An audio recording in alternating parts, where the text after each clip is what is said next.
Hello dear students, we are going to solve the Master Cadre Maths question paper 2022 set A। ये मेरे पास एक question paper है तो इसके हमने क्वेश्चन सोल्व आउट करने हैं। सो फर्स्ट क्वेश्चन से हम स्टार्ट करते हैं। If A is a Hermitian matrix then iota A is dash। So we are given four options. First, A is a Hermitian, B symmetric, Q Hermitian, D is Q symmetric। तो देखो यहाँ पे हमें Hermitian matrix given है A, but हमने find out करना है aorta A की वैल्यू कि वो क्या होगा इनमें से। ठीक है, सो मैं आपको एक्सप्लेन करती हूँ सारा इसको कैसे करेंगे। We are given A is a Hermitian, it means A power theta equal to A। हमें पता है हर्मिशियन मैट्रिक्स जो होती है उसकी ये कंडीशन होती है। Now we are given iota A, हमने इसका फाइंड आउट करना है कि ये क्या होगा। ठीक है, सो देखिए हमें पता है कि ये जो बाहर पावर में होता है ना, ये अंदर दोनों के साथ आ जाता है इसकी पावर में। सो ये बन गया iota theta A power theta. अब अयोटा थीटा कोई भी चीज है ना, अयोटा थीटा उसको हम कैसे सोल्व आउट करते हैं, वो होता है अयोटा का कंजुगेट और उसका ट्रांसपोज। ठीक, नेक्स्ट अयोटा कंजुगेट हमारे पास माइनस ऑफ अयोटा और इसका ट्रांसपोज अगेन माइनस अयोटा, तो इसकी वैल्यू हमारे पास आई है माइनस अयोटा। A की पावर थीटा वो अभी हमने इक्वेशन 1 में लिखा है A rest power theta equal to A होता है, तो इसको हम दोबारा से लिख देंगे A। तो हमें क्या मिल गया कि iota A rest power theta is equal to negative of iota A। तो ये जो कंडीशन होती है ये होती है स्क्यू हर्मिशियन मैट्रिक्स की। So therefore option C is right answer. I hope ये आपको अच्छे से समझ आ गया होगा। If you have any doubt, you can comment. Okay. So second question, the order of identity element in a group is always dash. So इसमें पूछा है कि जो identity element होता है, मीन्स identity को हम E से रिप्रेजेंट करते हैं, इसका हमें order पूछा है। किस में पूछा है? ग्रुप में। तो कोई भी एलिमेंट आइडेंटिटी एलिमेंट जो होता है उसका ऑर्डर हमेशा क्या होता है? 1। E power 1 is equal to E। So order क्या आया हमारे पास? 1। इसका राइट ऑप्शन है B, answer 1। Next third question देखो, स्टेटमेंट में क्या गिवन है हमें। Assume that everyone in a group of 36 person drink tea और कॉफी और बोथ। ठीक है, हमारे पास एक ग्रुप है 36 पर्सन का जो टी ड्रिंक करते हैं और कॉफी और बोथ, ठीक है, या तो दोनों पीते हैं। A total of 16 drink tea, सिर्फ 16 पर्सन है जो सिर्फ टी ड्रिंक करते हैं, while 9 drink tea but not coffee. 9 ऐसे पर्सन है जो सिर्फ टी को ड्रिंक करते हैं बट कॉफी को नहीं करते। How many person in this group drink tea coffee but not T. ठीक है, इस इसमें क्वेश्चन में हमने ये फाइंड आउट करना है कि कितने पर्सन जो है वो कॉफी को ड्रिंक करते हैं बट टी को नहीं करते।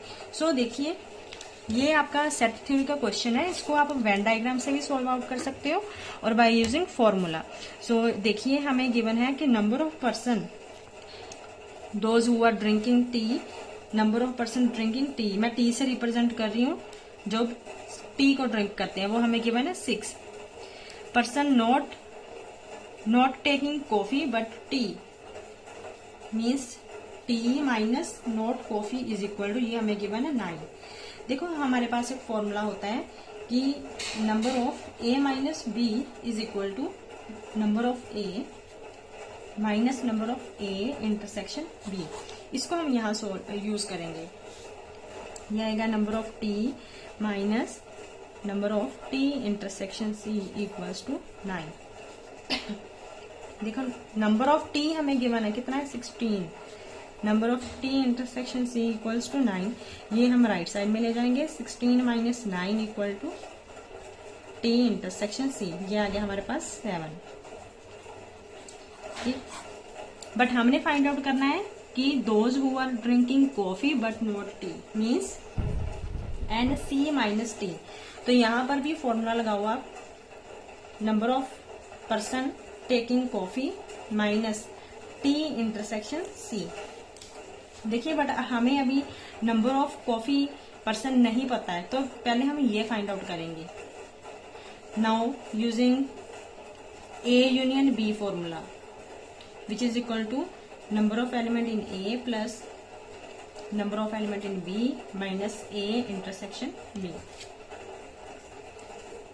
T union C, T union coffee, T plus C minus T intersection C.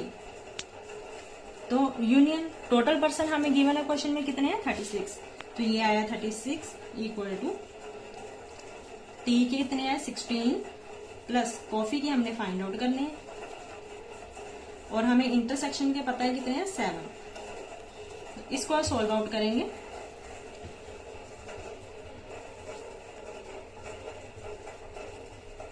ये आया 27, इधर आके प्लस हो जाएगा, 27। Okay, now in equation 1, from equation 1 यहाँ पे हमने नंबर ऑफ हमारे कॉफी के पर्सन हमारे जो अभी निकले हैं 27 वो पुट करेंगे, माइनस इंटरसेक्शन कितनी है 7, तो सब्ट्रैक्ट करके आया 20 is the right answer which is option number D. Question number 4, if y equal to tan inverse under root 1 plus cos x upon 1 minus cos x, then the value of derivative dy upon dx is. So let's solve this question. तो हमें given है y equal to tan inverse under root 1 plus cos of x upon 1 minus cos of x. हमने dy upon dx find out करना है, इसकी value, ठीक है। So firstly देखो हमें पता है कि tan inverse under root 1 plus cos x, इसका ये जो फॉर्मूला है ये किसके इक्वल होता है 2 cos square x upon 2 divided by 1 minus cos x, इसका ये जो फॉर्मूला होता है ये होता है equal to 2 sine square x upon 2। देखो अभी ये अंडर रूट के अंदर है तो 2 से 2 कैंसल आउट हो गया, इक्वल टू tan इनवर्स, अब ये दोनों के ऊपर है हमारा under root cos square x by 2 upon under root sine square x by 2, under root से square cancel out, now we get tan inverse equal to cos x upon 2 upon sine x upon 2। We know cos upon sine क्या होता है cot, ये बन गया cot x upon 2। So student यहाँ पे देखो बाहर tan इनवर्स है और अंदर क्या है कोट, तो हमें अंदर वाला कोट इसको भी tan में चेंज आउट करना पड़ेगा, तो ये आएगा हमारा tan, we can change with the help of pi by 2, tan pi by 2 minus x by 2। Okay, अब देखो बाहर और अंदर दोनों, एक tan और एक tan इनवर्स ये cancel out, we get pi by 2 minus x by 2। अभी हमारा लेफ्ट साइड में क्या चल रहा है y, तो हमें y की वैल्यू मिली है pi by 2 minus x by 2। Now differentiate with respect to x, इस इक्वेशन को हम डिफ्रेंशिएट करेंगे, we get dy upon dx equal to derivative of pi by 2 dy upon dx of pi by 2 minus derivative of x by 2। We know derivative of constant term is 0, derivative of x upon 2 is 1 by 2, so we get dy upon dx is equal to minus 1 by 2। ये आपका क्या है final answer which is option D, D is correct answer. Now next question is question number 5, the projection of vector 7i plus j minus 4k on 2i plus 6j plus 3k is dash. हमने projection find out करनी है इस vector की दूसरे vector के ऊपर। We know students हमें ये फॉर्मूला पता है कि projection of a vector on b vector is given by a vector dot b vector। तो a की हमने जब b के ऊपर फाइंड आउट करनी है तो उसका फॉर्मूले में दोनों का पहले डॉट प्रोडक्ट आएगा और डिवाइडेड बाय जो सेकंड हमारा वेक्टर होगा उसका मैग्नीट्यूड, ठीक है। तो हम इसको मोड में लिखेंगे। अभी हमें जो दो वेक्टर गिवन है, फर्स्ट को हम a वेक्टर लेंगे और दूसरे को b vector. So a dot b, अभी हम दोनों का डॉट प्रोडक्ट लिखेंगे, 7i cap plus j cap minus 4k cap dot product, b vector है 2i plus 6j plus 3k cap divided by b vector का मैग्नीट्यूड अंडर रूट 2 का square इनका coefficients का स्क्वायर आएगा 6 square plus 3 square. Now dot product I cap का product करेंगे 7 into 2 14 plus 1 into 6 6 plus minus 4 into 3 minus 12 divided by under root 4 36 9। ये आया हमारा 20 माइनस 12 अपॉन ये ऐड कर दो, ये आएगा हमारा 13 plus 36 8 upon under root 49। As we know under root of 49 is 7, so हमारा आंसर आया 8 upon 7। D option is right answer. Number 6, which of the following is equal to under root cube root of -1। तो हमें 4 options given है, तो हमने बताना है कि ये जो हमें -1 का क्यूब रूट है ये किसके इक्वल आता है। Under root 3 plus under root -1 upon 2 minus root 3 plus root -1 upon root -4 root 3 minus root -1 upon root -4 minus of -1 root. So हम पहले इसको स्टार्ट करते हैं। सो देखिए कैसे करेंगे। We are given under root -1 cube. देखो इसको हम कैसे लिख सकते हैं, -1 पावर 1/3। ठीक है, देखो अब हमें पता है कि -1 किसके इक्वल होता है। हम इसको सिस थीटा की फॉर्म में लिख सकते हैं by using cos and sine. तो कोस जो होता है वो पाई एंगल के ऊपर -1 होता है प्लस अयोटा साइन पाई। ये सभी को पता होगा, cos pi plus iota sine pi क्या होता है -1, और इसकी पावर क्या है 1/3। सो अब हमने यहाँ पे डी मोवियर्स थ्योरम यूज करनी है। ये जो पावर में 1/3 है ये इसको हम अंदर लेके आएंगे। As this is of rational index, so we can bring it with the help of 2k pi cos 2k pi plus pi. ये जो हमें एंगल गिवन है पाई, इसमें हमने 2k पाई को ऐड करना है, और ये जो इसका जो डिनोमिनेटर 3 है ये इसके नीचे आ जाएगा plus iota sine 2k pi plus pi divide by 3। Okay, ये जो वेयर k है, k can take values k is equal to 0 1 2 3 and so on. Now by putting the values 0 1 2 3 we can find out the values of -1 raised to power 1/3. So firstly by putting k equal to 0, so जब हम यहाँ 0 put करेंगे तो ये वाला term 0 हो जाएगा, हमें मिलेगा cos π/3 plus iota sine again k term हमारी 0, ये आएगी π/3। नाउ जब हमने k को नेक्स्ट पुट करना है 1 पुट किया तो ये आएगा 2 पाई plus pi cos 2 pi plus pi divided by 3 plus iota sign 2 pi plus pi upon 3। Next k को हम पुट करेंगे 2, तो जब 2 पुट करेंगे 2 2 4 प्लस 1 5 पाई कोस 5 pi upon 3 plus iota sign 5 pi upon 3 plus. ऐसे ही हम नेक्स्ट पुट आउट करेंगे तो हमें नेक्स्ट वैल्यूज मिलेंगी। सो फर्स्टली हम पहले इनको सोल्व करते हैं। फर्स्ट वैल्यू कोस π/3, सो कोस π/3 मीन्स 60 डिग्री, तो कोस 60 डिग्री पे होता है हमारा 1/2 प्लस अयोटा साइन π/3 पे हमारी वैल्यू होती है √3/2। ओके डियर स्टूडेंट्स, अब नेक्स्ट हमारा आया कोस 3 π/3। सोल्व आउट करो इसको, 3 π/3 प्लस अयोटा साइन 3 π/3। तो ये हमारे पास है 1/2 अयोटा 3/2, 3 से 3 कैंसिल, 3 से 3 कैंसिल, कोस पाई हमारा -1 साइन पाई 0। ये तो हमारी सेम वही वैल्यू आ रही है जो जिसकी हमने क्यूब रूट निकालना है। अब हम इसको लेंगे फर्स्ट वाले को, ये देखो 1/2 प्लस अयोटा √3/2, दोनों का बेस सेम है डिनोमिनेटर, इसको राइट इट 1 टाइम।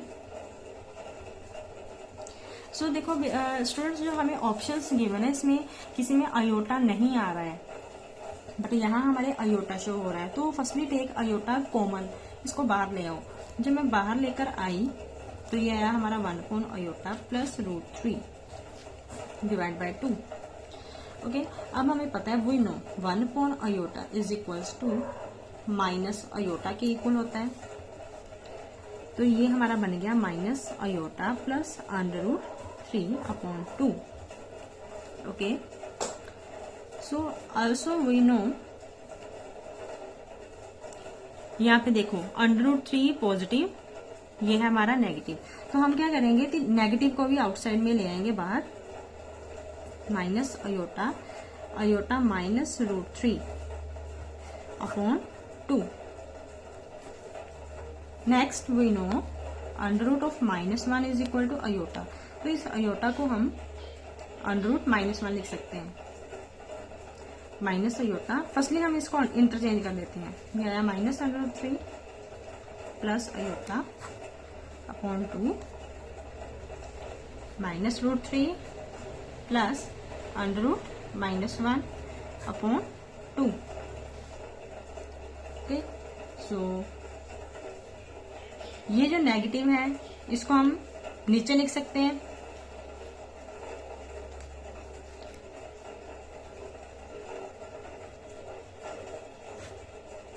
यह है माइनस का 2। देखो अयोटा को हम 1 माइनस अयोटा ऐसे भी लिख सकते हैं। ओके, और you can say minus iota is equal to 1 iota. तो यहाँ माइनस अयोटा को डायरेक्टली हम 1 अयोटा में चेंज कर देते हैं, ये नेगेटिव हमारा प्लस में चेंज हो जाएगा। ठीक है, ये बन गया हमारा दिस अपॉन दिस। अगेन देखो 2 को हम लिख सकते हैं √4 और अयोटा को -1 का √4। इसको कंबाइन कर दो, √4। सो ये हमारा है B option right answer. So now we are going to solve question number 7। So students, मैं आपको बता दूं कि ये जो क्वेश्चन नंबर 7 है ना, ये रॉन्ग, इसके ऑप्शंस जो गिवन है वो रॉन्ग है, इसमें से कोई भी आंसर करेक्ट नहीं है। तो हम इसको सोल्व आउट करके देखेंगे इसका जो राइट आंसर है वो क्या है। ओके, सो देखो the inequality mod z-4 less than mod z-2 represent the region given by dash. हमने इसका रीजन फाइंड आउट करना है। So z means complex number, we know z equal to x plus iota y। तो इसको use करके हम इन inequality में पुट आउट करेंगे, फिर चेक करेंगे क्या आता है। Modulus of z-4 less than mod z-2। Mod z की value x plus iota y put कर दो यहाँ पे। Similarly right side put out करो। अब देखो x और -4 ये क्या है, हमारे रियल नंबर, इनको कंबाइन कर दो और अयोटा को सेपरेट। x-2 अयोटा y, हमें पता है इसको मॉडुलस कैसे निकालते हैं, √ square part and square of imaginary part. Similarly right side में रियल पार्ट का स्क्वायर प्लस इमेजिनरी स्क्वायर और इसका √ both side square root cancel out. Now a-b whole square identity use करो, a² plus b² minus 2ab 8x plus y² less than x² plus 4 minus 4x plus y²। x² on both side cancel out, y² cancel out. Now solve the rest of the terms. 16 और यहाँ पे है +4, इसको left side में ले आओ। -8 को हम राइट साइड में ले जाएंगे, -4x प्लस 8x। यह है हमारा 12 less than 4x। Cancel it, यह है हमारा 3 लेस देन x। देखो हमारे z में जो x है वो क्या है, real part. So we can write it real part of z। So हमारा रीजन बना real part of z is greater than 3। ये हमारा जो है करेक्ट आंसर है। और ये जो है कोई भी ऑप्शन में हमें गिवन नहीं है, जो गिवन है सी में ग्रेटर देन 2 गिवन है, बट हमारा राइट आंसर ग्रेटर देन 3 आएगा। So this is your right answer. Thank you. Now we are going to solve question number 8. A cooperative bank has 2 branches employing 50 and 70 workers respectively. The average salary paid by 2 respective branches are this and this per month. The mean salary of all the employees is. तो यहाँ पे हमने main salary निकालनी है branch A and branch B workers की। So we can use the formula of combined mean X bar equal to n1 x1 plus n2 x2 upon n1 plus n2। Now put the values of n1 and n2। n1 n2 हमें दिए हैं workers. So first n1 है हमारे 50 और x1 है first branch की जो salary है 360 प्लस n2 है 70 and 390 salary divided by 50 plus 70 number of workers. Now multiplying these two we get 18,000 plus again multiplying these two we get 27300 divided by 120. Adding these we get 453,00120. Now solving and dividing these two we get 377.5 which is option D. This is your right answer. Now question number 9. The integrating factor for the differential equation 2y dx plus x dy equals to dash. We are given four option x, y, xy and y square. ठीक है, हमने find out करना है इस differential का integrating factor. Okay, so first of all हमें पता है कि जो हमारे पास जो एग्जैक्ट इक्वेशन होती है, एग्जैक्ट इक्वेशन वो होती है M D X plus N D Y. तो ये जो हमें गिवन है ये इसी के ही अकॉर्डिंग सिमिलर इक्वेशन गिवन है M D X N D Y. So M is 2y and N is x. Right here M 2y N equal to x। और हमें ये भी पता है कि एग्जैक्ट इक्वेशन की जो कंडीशन होती है वो होती है कि करली m अपॉन करली y इज इक्वल टू करली n अपॉन करली x। They should be equal. But यहाँ पे देखो जो आपको गिवन है m और n, इन दोनों का जब हम ये कंडीशन अप्लाई करेंगे क्या ये सेम आती है? सो रफली चेक कर लेते हैं। सो करली m का derivative with respect to y ये आएगा हमारा 2 और करली n का derivative with respect to x, तो these are not equal. It mean हमें इस इक्वेशन को इनमें से किसी एक से मल्टीप्लाई करना पड़ेगा तब जाकर ये इक्वेशन हमारी एग्जैक्ट बनेगी। सो हम बाय ऑप्शंस से इसको चेक करेंगे। सो फर्स्ट देखो क्या है x, तो इस इक्वेशन को x से मल्टीप्लाई कर दो क्योंकि इंटीग्रेटिंग फैक्टर वो होता है जिसके साथ हम मल्टीप्लाई करेंगे और हमारी इक्वेशन क्या बन जाती है? एग्जैक्ट। सो देखो गिवन इक्वेशन है उसको हम फर्स्ट ऑप्शन x गिवन है इसके साथ मल्टीप्लाई करेंगे 2y dx plus x dy। इसको हम मल्टीप्लाई कर रहे हैं विद x।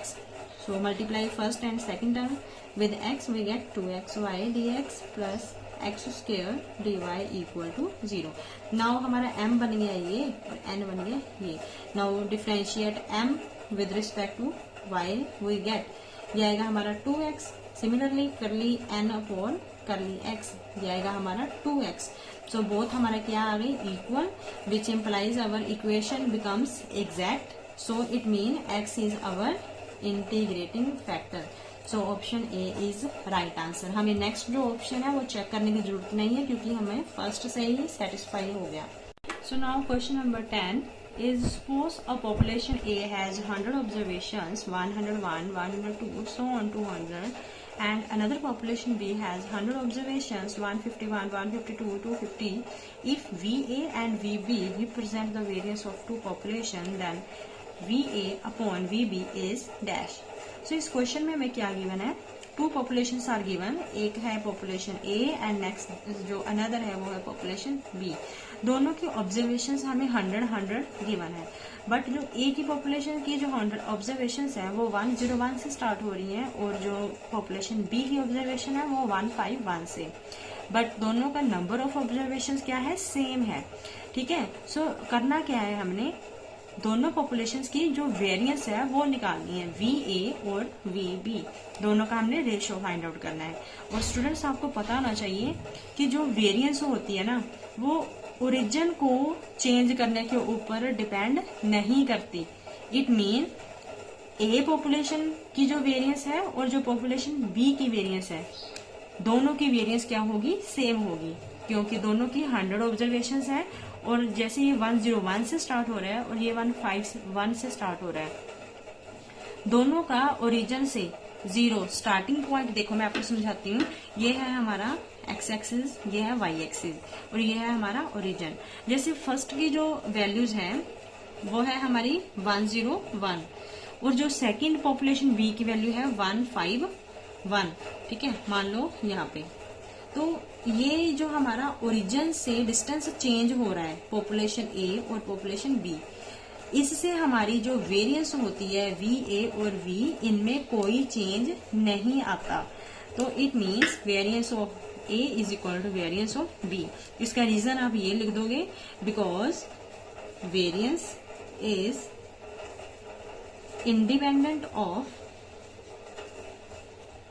इंडिपेंडेंट मीन्स कि वो डिपेंड नहीं करती कि ओरिजिन से उनकी पोजीशन कितनी दूर है, is independent from change in origin. Origin को आप कहीं कोई भी वैल्यू ले लो, बट ऑब्जर्वेशंस ए पॉपुलेशंस की भी 100 है और दूसरे की भी 100 है, तो सेम होने की वजह से हमारी वेरिएंस क्या होगी, सेम होगी। इट मीन जब हम दोनों की रेशियो लेंगे तो V A upon V B को भी हम वी ए लिख देंगे, ये कैंसिल होके हमारा आंसर आएगा 1, which is C option. So C option is right answer. So students, if अगर आपको मेरी जो ये वीडियो हेल्पफुल लगी है तो kindly like share and subscribe my channel, और प्लीज मुझे आप कमेंट में बताएं कि क्या आपको ये नेक्स्ट क्वेश्चंस के सॉल्यूशंस चाहिए। सो अगर आपको मेरी वीडियो अच्छी लगती है तो हेल्पफुल लगती है तो प्लीज कमेंट में जरूर बताइए, ताकि मैं नेक्स्ट वीडियो में आपको इनका सॉल्यूशन प्रोवाइड कर सकूं। Thank you very much and have a nice day.